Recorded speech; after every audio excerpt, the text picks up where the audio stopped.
love the comp here from G2. You know, this is their style, right? If you're going to go down swinging. I think this is your best chance of forcing a game 5. You have Ryze in the side lanes. You have Nocturne, Tahm Kench, Ryze all with globals and semi-globals. You have the Aatrox who can certainly split push as well. Sivir is fantastic at holding that mid lane to be able to actually provide with a lot of wave clear. So this is something where they can hard commit to a 1-3-1, and that is the style that G2 has been best at. And I've got to say, I'm a little surprised by the Galio just because of the interactions with Nocturne. We have seen Galio sometimes really struggle to use that ult defensively into the Nocturne, and it may signify rather that they want to go aggressive. To me, this just implies that RNG are looking to play the way in which they always play, which is heavily towards bot lane. Kind of emulate the snowball that they had in game 1, which is win your 2 versus 2, keep piling members down towards the bot side of the map. 3 versus 2, 4 versus 2.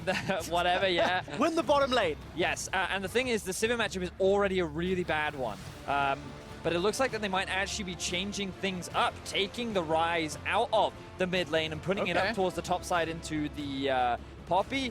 I personally think it's a lot harder for Wunder to have pressure when he's on champions like Ryze. It takes a lot more time to ramp up, but I do understand that from a matchup perspective, putting AD into the Galio and putting AP into the Poppy is definitely much more favorable for the G2 solo lane. Exactly, and if you were to have a repeat of last game, where bottom lane is falling behind and your top lane is losing, you're not ever going to get to the stage where you need to be for G2. So I think picking more for the winning matchups in the solo lanes, wait for Nocturne to get 6, try to snowball those side lanes, is a solid win condition. Well, let's see if Jankos can help out Perkz and Wunder, whether or not he can shut down RNG. Big smiles on the faces of G2 Esports. This is potentially the final game for G2 as an organization at Worlds. They've made quarterfinals, top 8 in the World Championship, and Royal never give up.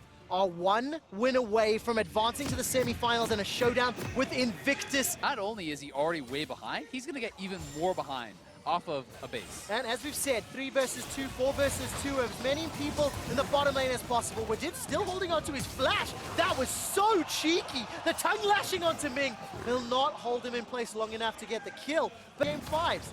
Who isn't? Is Jankos. a few seconds away from flash. Seismic shove comes in. Here comes a paranoia. The first target is Xiaohu. First blood picked up by Perkz. Ming has already roamed though. The Infernal Chains flashed away from by Casa, and Perkz with the World Ender on is still running for his life. Now Ming with some support from Casa is coming in. The tension is turned back around. Wadid is followed up, and this will be another kill for G2. It lands in Perkz' pockets. Gyanen's joined the fight as well, and they're going to push onto this mid tower. And now it's G2 that find themselves nearly. Look at Let Me though, he's very low, doesn't know Ryze in the bush. Oh, manages to get the stun against the wall. This allows Let Me to escape, and Wunder doesn't chase. And Day from the last one, winning solo lanes drafted for G2, and the bottom lane absorbing all the pressure. Goodbye, Casa! He just gets solo killed by Jankos. A full rotation with the skirmishes, and does his job. Casa meets his worst nightmare as he walks kind of the window that I'm looking at for RNG, but here we go, another fight. All right, Parano's already thrown down and is already a kill to Uzi. Jankos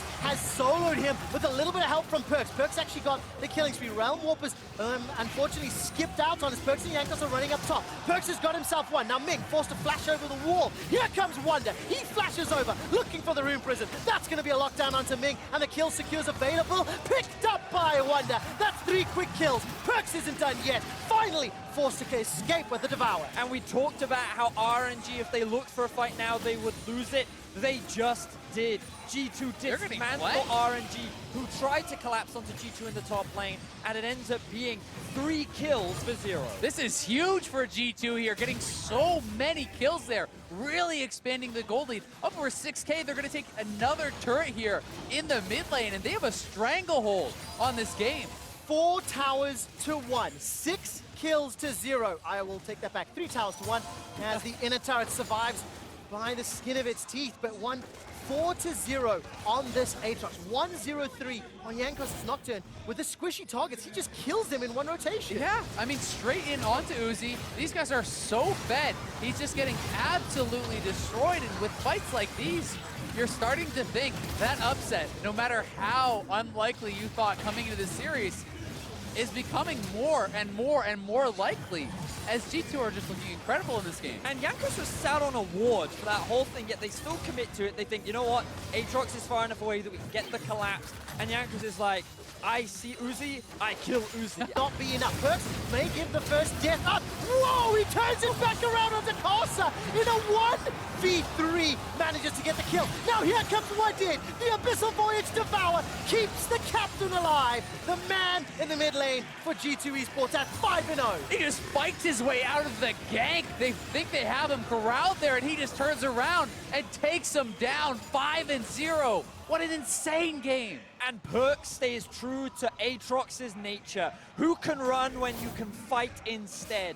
And when he sees himself in a 2 versus 1, with a teleport coming in, with even Ning looking for the collapse, he knows how squishy Karsa is. He flashes on top of him and goes for the execute. Perk's made the huge outplay in Game 2. He's doing it again in Game 3. And so far, G2 still yet to die in this game.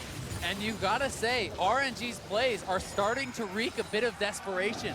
Their body slam does not find its target, but the barrel does. Seismic Shove is also dodged away from as Wadid's used the Devour. It's on cooldown. World Ender's up and available for Perks. He goes into the 1v3. He's starting to resurrect as here comes Xiaohu. Throws down the ultimate, but Wonder kicks him out the fight where he stands. Ming is trying to kill Perks, but the stopwatch buys enough time for support to come. Thus floats a 1-for-2 and Wonder cleans house. Lemmi's trying to get Yarnin, but there's not enough damage. There's not enough time. There's not enough Royal Never Give Up to stop G2. And G2 stomp RNG in a huge team fight that will result in a Baron. Perks gives up his life for the team, and it is everything that they could want as they look to take RNG to match point. And you've got to think this is going to be it. This is the push in which they can close out this game. Already 10,000 gold ahead. 2 dragons to their name. Inside the base, Paranoia is available to him. He can switch off the lights at any given time. The pressure is on RNG to find a way back into this game, to find a way to close the series out. Wonder flashes for his life as Ming's unable to get the barrel down. Xiaohu forced a flash defensively as the third inhibitor falls in the back end. Perks blows up Ming. RNG are routed and running for their lives as Jankos and Yarnin take down the last Nexus turret. The Nexus will be the focus as RNG are trying to push back, trying to stall this out. The Nexus is going down, and ladies and gentlemen, this is going all the way. Do you believe G2 versus RNG in Game 5?